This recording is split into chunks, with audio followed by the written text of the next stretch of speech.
आइए तो आज के इस सेशन में हम लोग स्टडी करने जा रहे हैं टेट्रावैलेंसी ऑफ कार्बन, जो कि क्लास 11 के जनरल ऑर्गेनिक केमिस्ट्री से basic concept of organic chemistry से लिया गया है।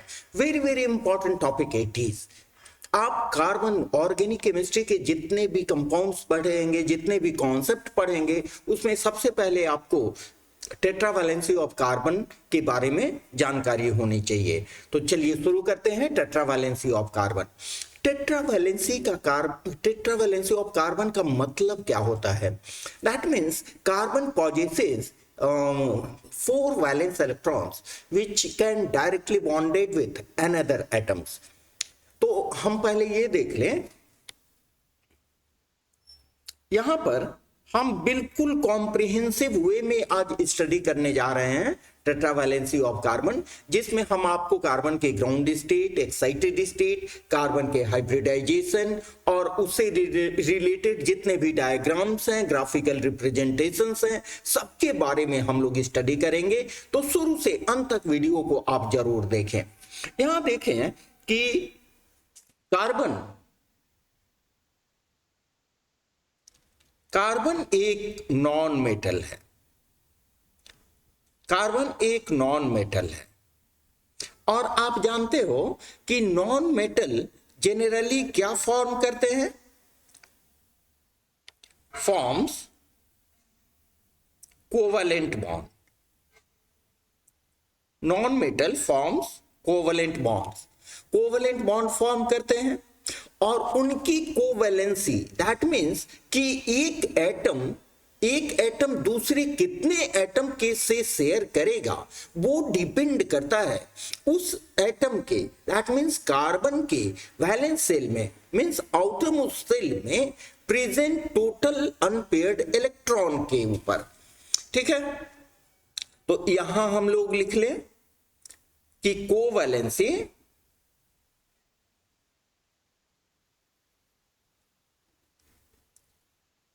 is calculated, पहले समझ लें आप, हम नोट्स भी दे रहे हैं आपको, calculated by the number of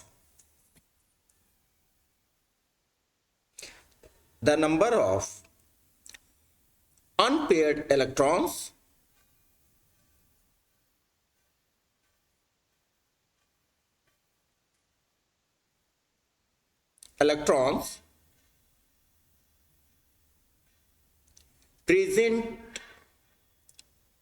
present in the valence cell। that is, valence cell का मतलब हम समझते हैं, आपको मालूम है, that is outer most cell और ऑर्बिट। तो आउटर मोस्ट ऑर्बिट में जितने इलेक्ट्रॉन, जितने अनपेयर्ड इलेक्ट्रॉन्स हैं, वही ये बताएंगे कि कार्बन कितने दूसरे एटम के साथ एक साथ शेयर कर सकता है। ठीक है, तो आइए सबसे पहले हम देखते हैं कार्बन को ग्राउंड स्टेट में, कि कार्बन के ग्राउंड स्टेट में कितने अनपेयर्ड इलेक्ट्रॉन्स उनके वैलेंस सेल में प्रेजेंट है। आइए देखते हैं। It is the electronic configuration of carbon in ground state. Ground state contains 1s2, 2s2, 2p2। तो यहां देखिए, ये हो गया इसका आउटर मोस्ट ऑर्बिट में 2s और 2p इलेक्ट्रॉनों की संख्या। 2s में है 2 और 2p में है 2 इलेक्ट्रॉन्स। तो यहां पर अनपेयर्ड इलेक्ट्रॉन्स कितने हो गए? Unpaired electrons is equal to 2। तो कार्बन के ग्राउंड स्टेट्स में अनपेयर्ड इलेक्ट्रॉन्स 2 हैं। इससे इस बात का संकेत मिलता है कि कार्बन केवल 2 ही दूसरे एटम के साथ कंबाइन कर सकता है। अगर इसको ऐसे समझें, सपोज है यहां पर 2 हाइड्रोजन है जिनके पास एक एक इलेक्ट्रॉन्स हैं, तो एक एक इलेक्ट्रॉन का शेयरिंग करके कार्बन क्या बनाएगा? ये एक कार्बन का हुआ, कार्बन का वैलेंस शेल का कॉन्फ़िगरेशन हुआ। तो एक कार्बन यहां जब दो हाइड्रोजन के साथ कंबाइन करेगा तो क्या कंपाउंड बनाएगा? कंपाउंड बनाएगा लाइक CH2, जिसको हम बोल सकते हैं डाइवैलेंट कंपाउंड्स। लेकिन आज तक कोई स्टेबल CH2 कंपाउंड हमें प्रैक्टिकली नहीं मिला है। ठीक है, इसी बात को यहां लिखा गया है। The number of two unpaired valence electrons in the ground state of carbon atom indicates the formation of only divalent compound. This is divalent compound. Compounds like CH4,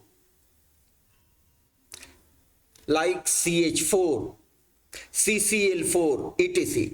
But no such stable compound practically exist.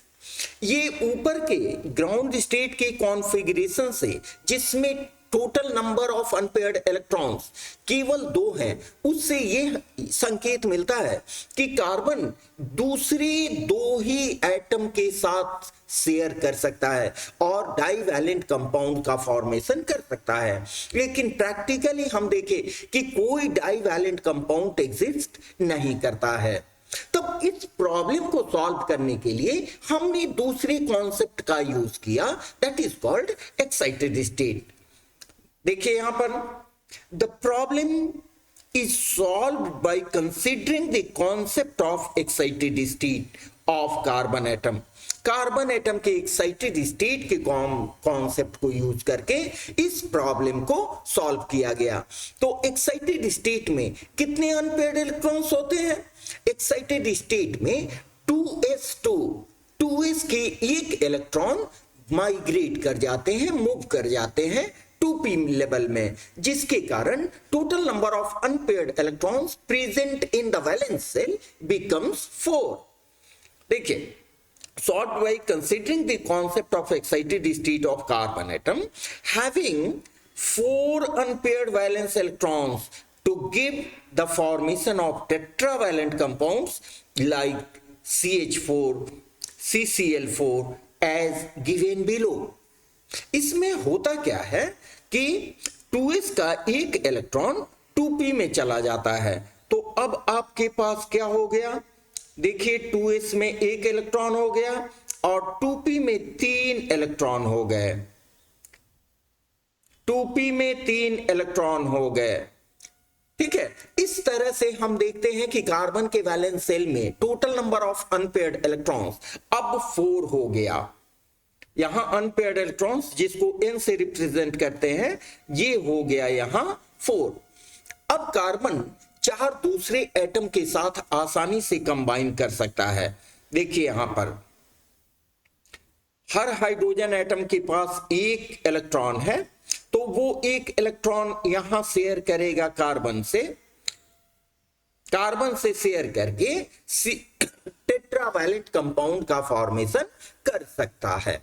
ठीक है, लेकिन दूसरी तरफ हम ये भी जानते हैं कि जो भी यहां सब ऑर्बिट्स हैं, उन सब ऑर्बिट्स की एनर्जी का ट्रेंड है S is lesser than P, P is lesser than D and D is lesser than S।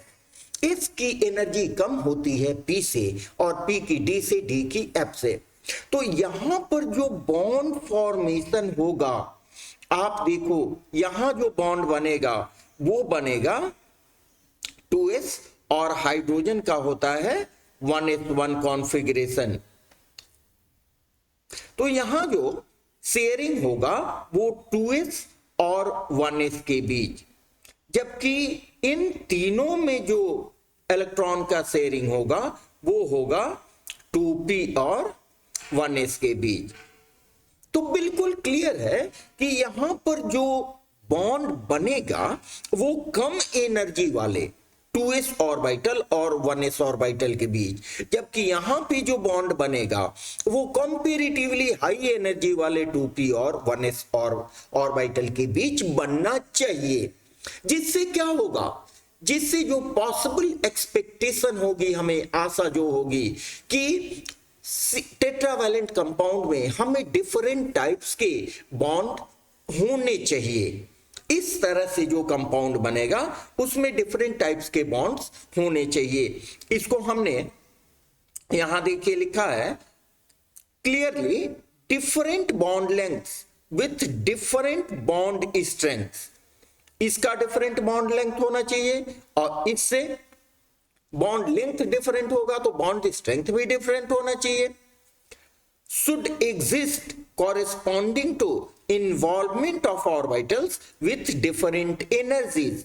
That means 2s का 1s के साथ और 2s का 2p के साथ, ये अलग अलग ऑर्बिटल हैं अलग अलग एनर्जी के, जिससे नेचुरली हमें अलग अलग बॉन्ड स्ट्रेंथ के मिलने चाहिए। लेकिन इनफैक्ट क्या होता है, but in fact all the bonds are tetravalent in tetravalent compounds like CH4, CCl4 of carbon are equivalent।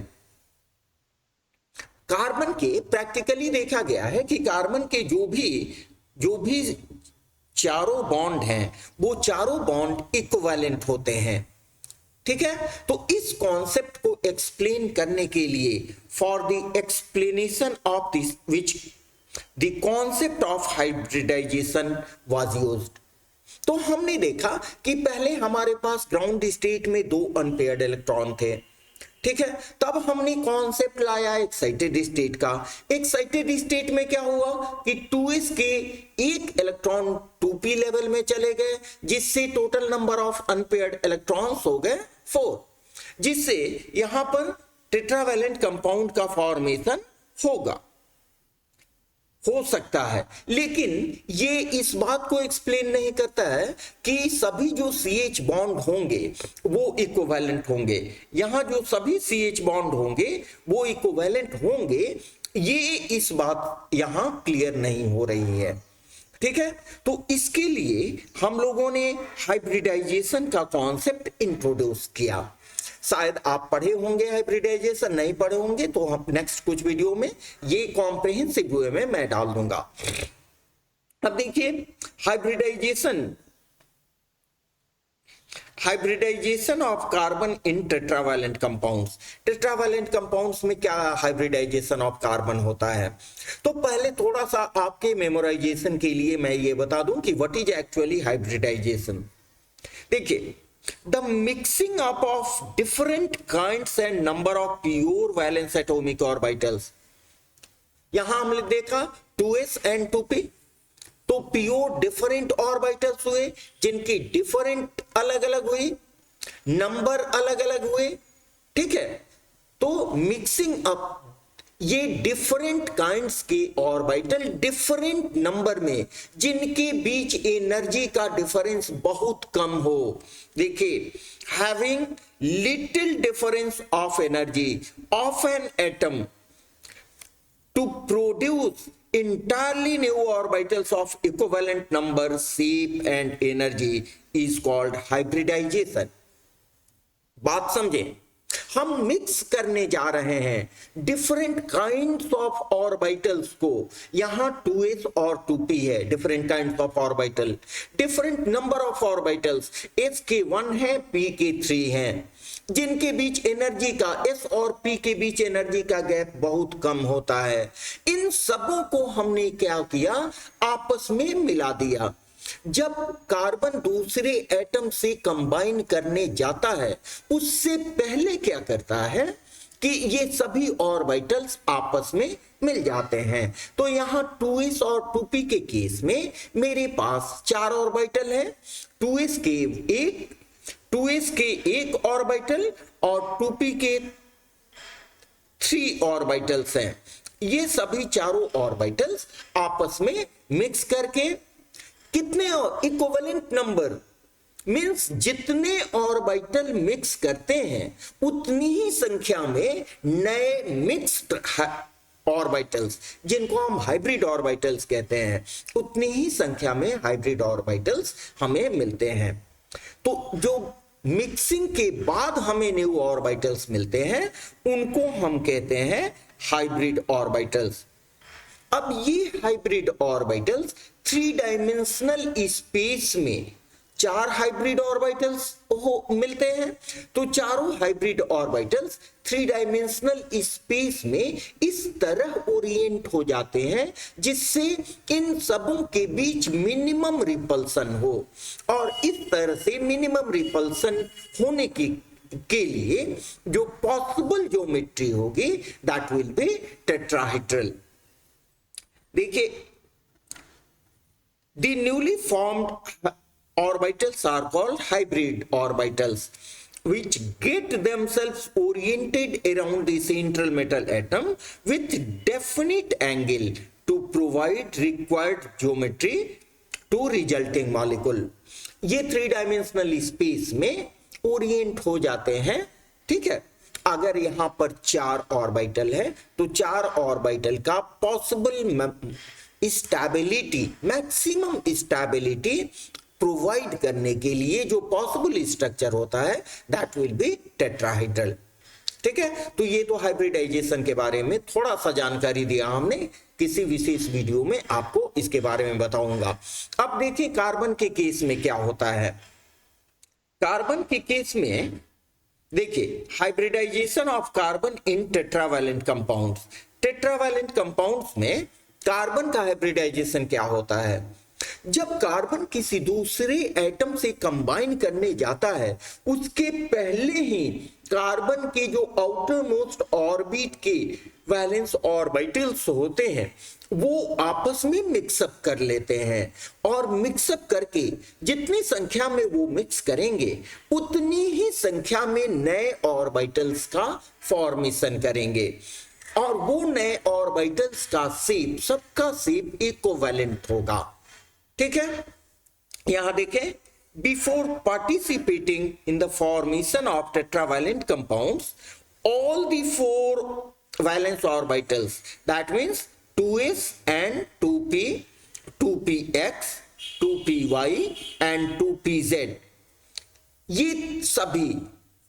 सभी जिनके बीच लिटिल डिफरेंस ऑफ एनर्जी होता है, ये आपस में देखिए mutually mix up together to provide entirely new 4 orbitals. 4 क्यों? इसलिए कि इसमें मिक्सिंग प्रोसेस में भी 4 ऑर्बिटल्स ही यहां पार्टिसिपेट कर रहे हैं।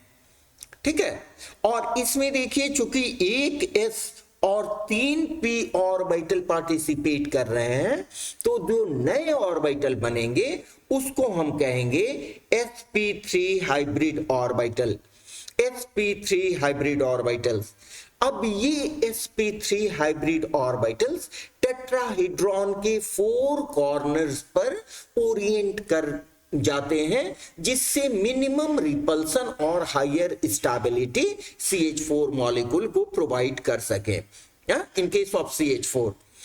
ठीक है, तो ऐसा प्रोवाइड करने के लिए जो देखिए orbitals Orient themselves in 3D space to give a regular tetrahedral structure making HCH angle 109 degree 28 minutes, जिसको हम इक्विवेलेंट मानते हैं 109.5 डिग्री के। ठीक है, अब देखें इसको थोड़ा ग्राफिकली हम लोग देखें और तब इसका डायग्राम देखेंगे। यहां पर देखें, यहां पर एनर्जी को वाई एक्सिस पर एनर्जी को इंक्रीजिंग ऑर्डर में दिखाया गया है, वाई एक्सिस पर एनर्जी को इंक्रीजिंग ऑर्डर में दिखाया गया है, और सबसे पहले ground state of carbon atom को यहां दिखाया गया है। ग्राउंड स्टेट में जो प्योर एटॉमिक ऑर्बिटल्स हैं उनके पास मात्र 2 अनपेयर्ड इलेक्ट्रॉन्स हैं, आप यहां देख सकते हैं।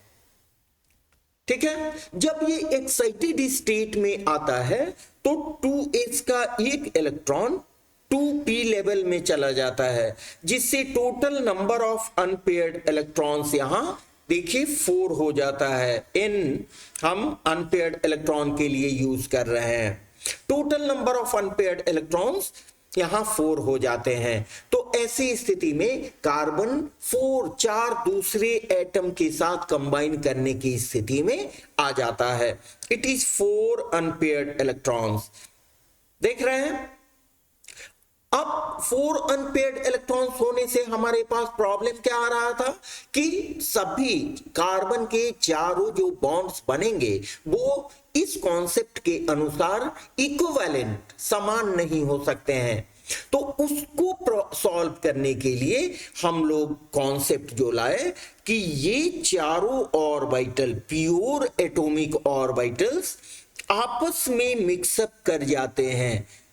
बॉन्ड फॉर्मेशन के पहले ही मिक्सअप करके 4 नए ऑर्बिटल्स का देखिए यहां फॉर्मेशन कर रहे हैं, जिनमें टोटल अनपेयर्ड इलेक्ट्रॉन्स 4 हैं। यही जो नए ऑर्बिटल्स हैं, these are sp3 hybrid orbitals. ठीक है, जिनको यहां दिखाया गया है, देखिए यहां मिक्सिंग अप हुआ है, mixing up of 1 pure 2s and 3 pure 2p valence atomic orbitals to give 4 sp3 hybrid orbitals of equivalent energy to be participated in the formation of tetravalent compounds। Tetravalent compounds के formation में ये जो unpaired electrons है वो utilise किए जाते हैं। ठीक है, देखिए बिल्कुल सपोज करें कि ये आपके पास चार इक्विवेलेंट ऑर्बिटल्स हुए,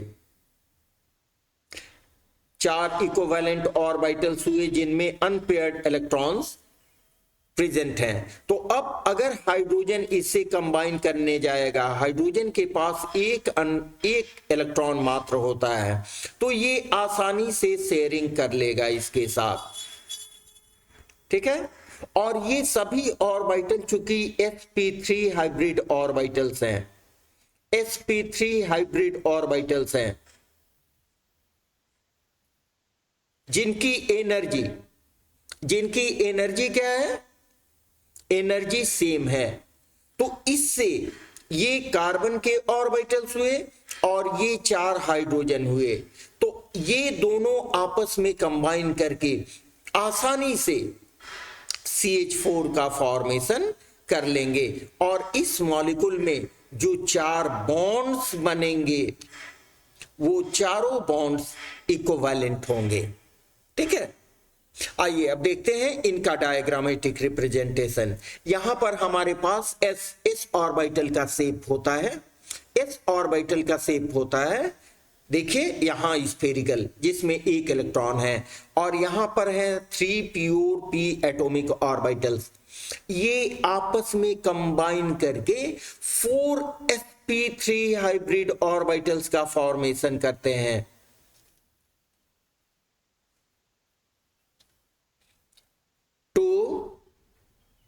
देखिए 1 2 3 एंड 4 sp3 हाइब्रिड का फॉर्मेशन करते हैं और इनके बीच जो एंगल होता है दैट इज 109.5 डिग्री। ठीक है, अब ये 4 sp3 हाइब्रिड ऑर्बिटल्स बने। अब एक एक ऑर्बिटल हाइड्रोजन के साथ, हाइड्रोजन के 1s ऑर्बिटल के साथ ओवरलैप करेगा during formation of covalent bonding. ठीक है, उसको यहां दिखाया गया है। देखिए यहां 4 sp3 हाइब्रिड ऑर्बिटल्स है, यहां हाइड्रोजन एटम है। ठीक है, तो हाइड्रोजन एटम का 1s ऑर्बिटल और ये हो गए आपको sp3 हाइब्रिड ऑर्बिटल्स, ये है 1 2 3 एंड 4। तो ये sp3 हाइब्रिड ऑर्बिटल्स हाइड्रोजन के 1s ऑर्बिटल के साथ बॉन्डिंग बनाएगा। इस तरह के 4 बॉन्ड बनेंगे, बनके टेट्राहेड्रल स्ट्रक्चर देंगे, जिसमें ये एंगल होगा 109.5 डिग्री, 109.5 डिग्री। ठीक है, दिस एंगल इज 109.5 डिग्री, जिसको सिंपल टेट्राहेड्रल स्ट्रक्चर के रूप में हम लोग ऐसे लिखते हैं, और सिंपल वे में this is written like this and as molecular formula CH4। इस तरह से टेट्रावैलेंट कार्बन को एक्सप्लेन किया जा सकता है, जिसमें सभी बातें एक्सप्लेन हो गई। तो हम समझ रहे हैं, हमें आशा है कि आप लोगों को ये सारी चीजें समझ में आई होगी, और अपने फीडबैक आप हमें अवश्य दें, ठीक है। I am just waiting for that. बने रहिए मेरे साथ, देखते रहिए, बहुत जल्द हम ला रहे हैं एक और नए टॉपिक के साथ। ओके, तब तक पढ़ते रहिए। Thanks a lot for viewing this video. Okay, thank you.